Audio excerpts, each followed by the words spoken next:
이번 시간은 사명당의 예언.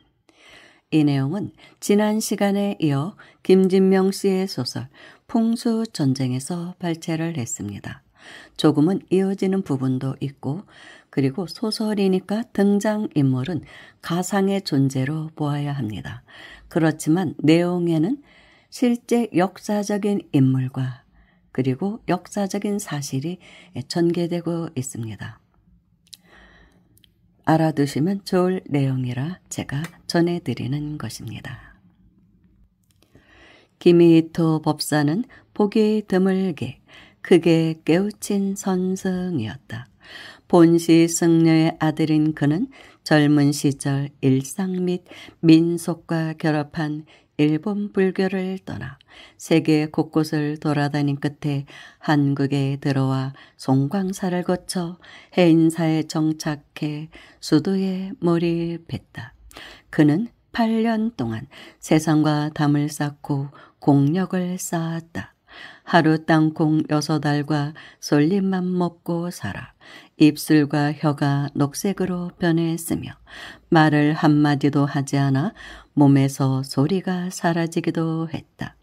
천둥과 번개가 온 하늘을 떨어 올리던 날 새벽 무렵에 그는 가야산 계곡 어느 나무 아래에서 깨달음을 얻었고 감정과 욕망의 흐름으로부터 헤어났으며 무의식 깊은 곳으로부터 일어나는 본능조차 잠재웠다. 그리하여 더위도 추위도 느끼지 않으며 천길 낭떠러지 앞에서도 미동조차 하지 않는 단계에 올라섰고 그 절정의 순간에 병력처럼 되어낸 한마디가 무였다. 무. 수행하는 모든 이들이 여기에 이르고자 평생을 바치고는 했다. 아무것도 없으니 어떤 일도 중요하지 않고 어디에도 얽매이지 않아 순수한 정신세계에서만 살아갈 수 있는 단계. 하늘도 없고 땅도 없고 우주도 없는 그야말로 세상 모든 것이 없어지는 단계였다. 해인사의 많은 승려들이 8년간의 장좌불화 수련을 거쳐 마침내 열반에 이른 김희토를 스승으로 여기고 가르침을 정했지만 뜻밖에도 그는 열반에 든 지 한 달도 되지 않아 스스로 파괴승이 되고 말았다. 여기서의 열반은 유여 열반을 말합니다. 자기의 수행으로 이승의 번뇌는 끊었으나 아직도 과거의 업보로 받은 모험이 멸하지 못한 열반, 그것을 유여 열반이라고 합니다. 그는 노상수를 범하시고 심지어 혼례를 올리겠다며 색시를 찾아다니던 그는 어느 날 바위에 누워 있다가 눈앞을 지나가는 수도승을 불러 세웠다. 어찌 부르셨는지요? 너는 왜 돌을 닦느냐? 깨달음을 얻기 위해서입니다. 김희토는 바위에서 내려와 땅에서 나무 막대를 주워 들더니 허공에 대고 이리저리 휘둘렀다. 글자를 쓰는 것 같기도 그림을 그리는 것 같기도 한 동작이었다. 깨달음이란 아무것도 아니야. 밥만 안 먹으면 다다를 수 있어. 나는 번쩍하는 순간 부처가 되었다고 생각했지만 부처? 그건 가짜는 착각이었어. 나는 부처는커녕 그의 발 뒤꿈치도 못 따라가는 존재에 불과할 뿐이야. 왜 못 따라가는지 아나? 저는 아예 깨달음에 다가가지도 못했으니. 부처는 부처의 시대에 도를 이루었기 때문에 부처야. 만약 부처가 지금 시대에 태어났어도 황야에서 수십일 굶고 부처가 되었을까? 절대 안 돼. 워낙 난 양반이니 뭐 다른 길을 찾아도 찾았겠지. 지금 세상에 다 비우고 다 버리고 그런 건 아무 짝에도 쓸모가 없어. 그럼 돌을 닦지 말아야 할까요? 김이토는 손에 든 나무 막대를 높이 들고는 수도승의 머리통을 세게 내리쳤다. 어찌나 아팠는지 수도승은 참지 못하고 벌떡 일어섰다. 스승님, 고놈 머리통이 얼마나 깨끗한지 목탁보다도 깨끗한 소리가 나는구나. 이놈아, 밥이나 처먹고 똥이나 싸면서 살아. 그러다가 심심하면 남이나 돕든지 부처나 예수나 결국 나무류에 살라는 거잖아. 뭘 깨치려 들고 그래. 그러니까 설익은 놈들이 헛짓거리나 해대고 그러는 거야. 다 헛것이야. 나쁜 일 안 하고 남 돕고 같이 잘 사는 게 열반이야. 이렇듯 김이토는 끊임없이 자신을 세속으로 던지며 알 수 없는 말만 해대고 괴상한 짓을 일삼더니 어느 날 쪽지 한 장 남겨놓지 않고 일본으로 돌아가 버렸다. 일본 불교에서도 김이토는 크게 존경받는 인물이었다. 그가 한국에서 돌아오자 승려는 물론 재벌이나 고위 관료에 이르기까지 그에게 가르침을 정하고자 전국에서 모여들었다. 특히 좌도 밀교의 수장 이케마츠는 틈날 때마다 그에게 방문해 달라는 요청을 보냈는데 한 번을 응하지 않던 김이토가 어느 날 갑자기 나타나자 맨발로 뛰어나와 그를 맞이했다. 김이토 선사님을 뵙습니다. 다이치 선사께서 교회 큰 복을 내려주셨군요. 복은 무슨, 그자 때문에 안 오려다 온 거야. 그분이 아니었다면 어찌 일본의 기가 세계에 뻗어나갈 수 있었겠습니까? 그래서 뭐가 남았지? 원한만 남았잖아. 사람의 힘으로 억지로 길을 끌고 메고 하면 땅에는 상처만 남는 법이야.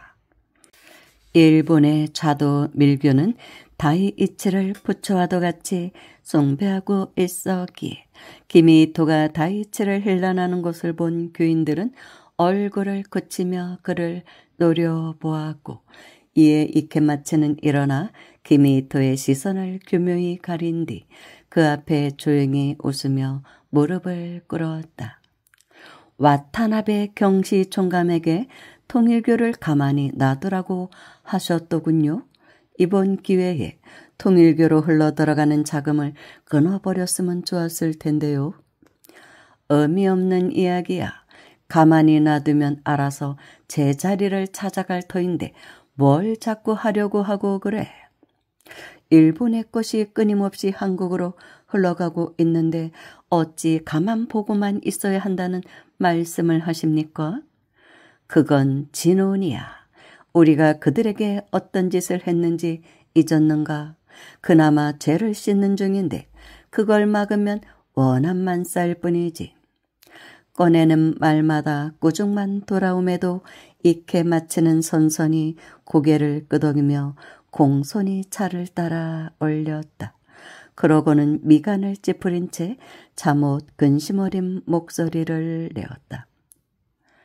선사님, 원한을 쌓는 것이 과연 틀린 일인지요. 벌써 수십 년 전부터 일본의 기운이 역으로 한국에 흘러가기 시작한 것은 선사께서 더 잘 아시지 않습니까?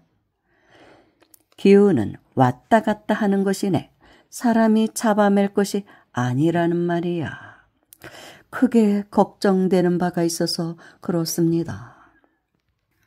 선사께서도 세간에 떠도는 사명당의 예언을 들어보셨지요? 수도한다는 자가 불경이나 웰 것이지 그런 예언이 어디 한둘인가. 그게 진짜인지 지어낸 건지는 어떻게 알고. 김이히토는 역정을 내면서도 들어보지 못했다는 말을 하지는 않았고 이에 이케마츠는 더욱 은근한 목소리로 걱정하는 틀을 내비쳤다. 사명당이라는 이름을 경시할 수는 없습니다. 일본 좌도밀교에서는 당연한 일이었다. 과거 사신으로 건너왔던 사명당의 이름이 높음을 경계했던 도요토미는 온갖 암수를 펼쳐 그를 해치려 했었고, 그때 사명당을 대적하도록 나섰던 것이 바로 좌도 밀교의 인물들인 까닭이었다.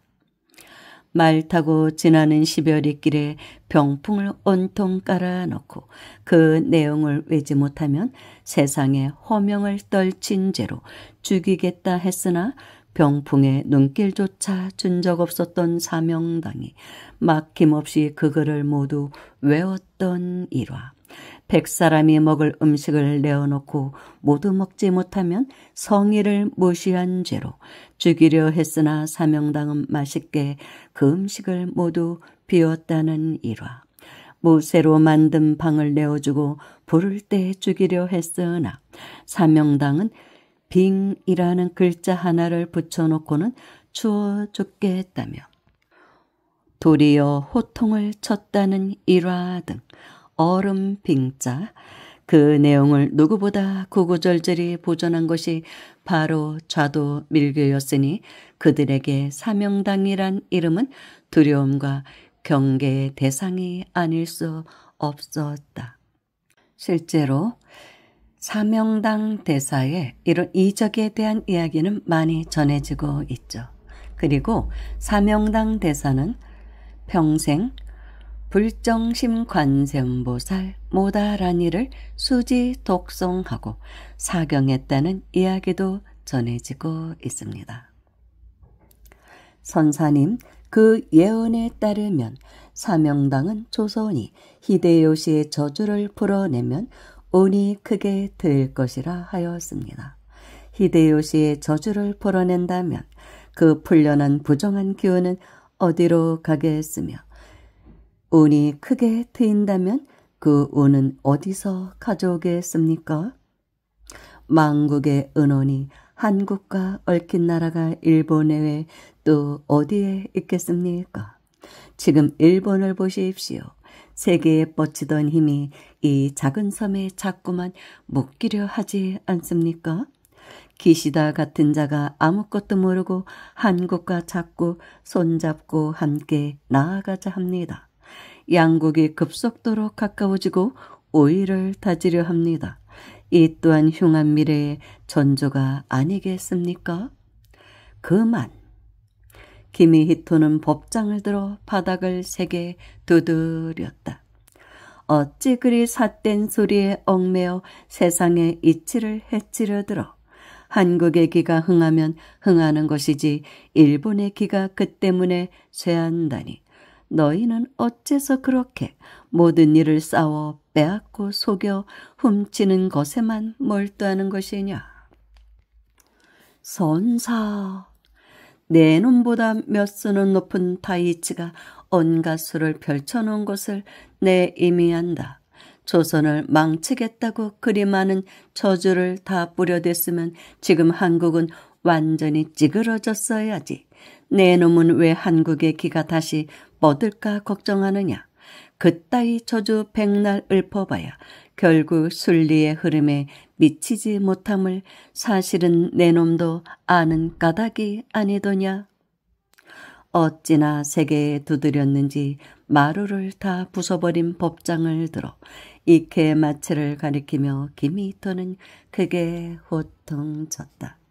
순리가 흐르면 화해를 하고 어깨 동무를 하여 함께 누리고 흐름이 막히면 도와 역경을 함께 넘고 그리 길을 다스려야 만민이 함께 복을 누림을 어째서 모르느냐.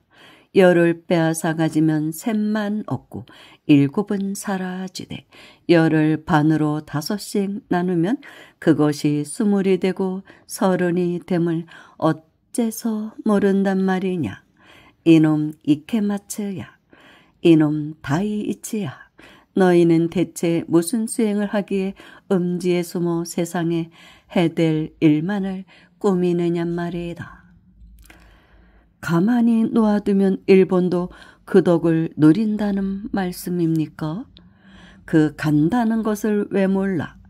네가 풍작을 거두면 이웃이 함께 배부르고 이웃이 풍작을 거두면 네가 함께 배가 불러.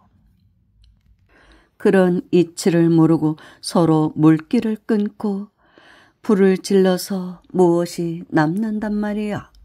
안타깝다는 듯 김이토가 크게 한숨을 쉬자 이케마츠는 무릎 꿇은 자세를 가다듬고 머리를 깊이 숙였다. 그리고는 두 손을 모아 합장해 보이며 다시 공손한 목소리를 조심스레 내었다.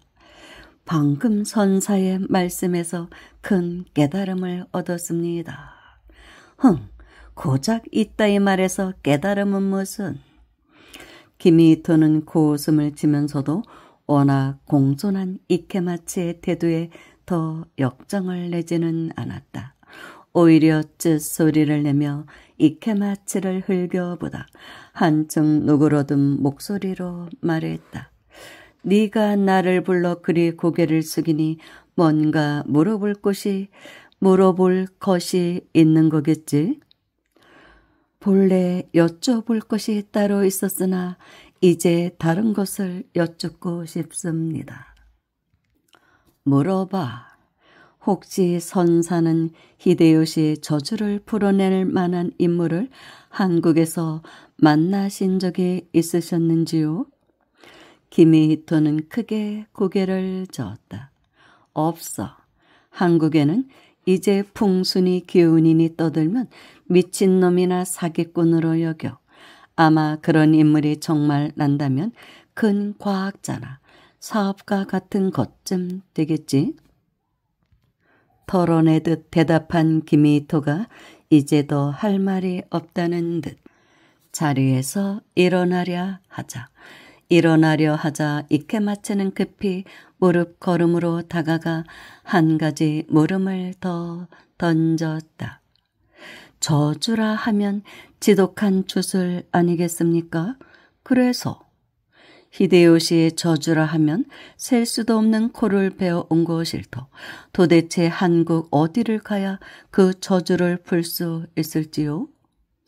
김이토는 빤히 이케마츠를 바라보며 되물었다. 무엇을 하려고? 아까 선사께서 순리의 흐름을 따라 함께 덕을 누리라 하지 않으셨습니까? 그간 한국에 손 뻗었던 것이 있으니 찾아가 매듭을 풀고자 함입니다. 진심이야? 물론입니다. 이놈아, 매듭을 풀려면 히데요시 무덤 밑에 코 무덤에 해야지. 코 무덤이야 선사님께서 늘 하시니까요.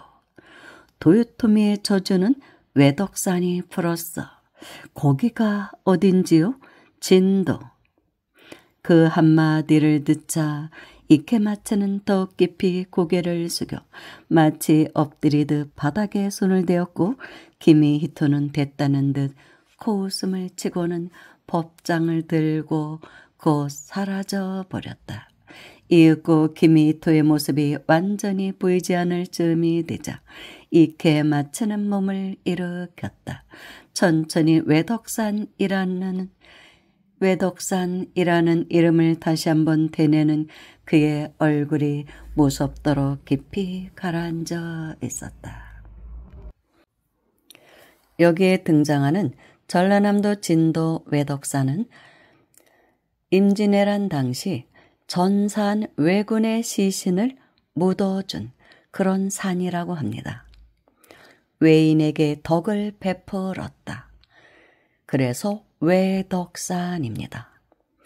일본 사람들은 만행을 저질러서 코와 귀를 베가서 조선인들의 코와 귀를 베가서 코무덤, 귀무덤을 만들었지만 우리 조선인들은 그들에게 덕을 베품으로써 도요토미 히데요시의 저주를 풀었다는 것이죠. 저주의 기운을. 그래서 우리나라가 다시 일어나게 되었다는 그런 의미를 말하고 있습니다. 원수를 원수로 갚지 않고 덕을 베풀어서 해원을 하고자 했던 것이죠. 그러니 얼마나 우리나라 사람들이 선한 민족입니까? 그러나 이 책에서는 아직도 우리 대한민국과 일본의 풍수 전쟁은 이어지고 있다. 그런 말을 하고 있습니다. 정신과 의식의 세계에서 한국을 찢고 부수려는 전쟁은 아직까지 끝나지 않고 은밀하게 이어지고 있다는 것입니다. 이런 술사들이. 여기서 마치겠습니다.